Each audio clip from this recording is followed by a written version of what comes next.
एक रंग बिरंगे मेले में झूलों की आवाज और लोगों की भीड़ के बीच एक छोटा सा बंदर खड़ा हुआ मेले में लगी हुई दुकानों को चुपचाप देख रहा था। उसी मेले में एक छोटी सी बंदरिया अपने मम्मी पापा का हाथ पकड़कर हंसते हंसते घूम रही होती है। छोटा बंदर मिठाइयों की दुकान देखकर उसका चेहरा चमक उठता है। तभी बंदरिया की नजर पड़ती है एक गुब्बारे वाले पर। छोटी बंदरिया रंग बिरंगे गुब्बारे देखकर वो इतनी खुश हो जाती है कि अपने मम्मी पापा का हाथ छोड़कर सीधा गुब्बारे वाले के पास चली जाती है।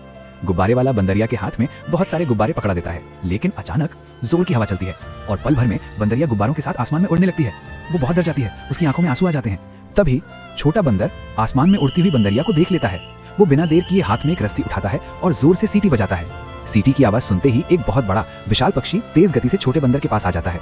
छोटा बंदर पक्षी की पीठ पर बैठता है और दोनों आसमान में उड़ने लगते हैं। थोड़ी ही देर में छोटा बंदर उड़ती हुई बंदरिया के पास पहुंच जाता है। बंदरिया उसे देखकर जोर जोर से रोने लगती है और बचाने के लिए इशारा करती है। तभी छोटा बंदर पक्षी की पीठ पर खड़ा होता है और रस्सी बंदरिया की तरफ फेंक देता है। बंदरिया रस्सी पकड़ लेती है। छोटा बंदर पूरी ताकत लगाकर बंदरिया को अपनी तरफ खींच लेता है और उसे पक्षी की पीठ पर बिठा देता है। अब दोनों बंदर सुरक्षित होते हैं।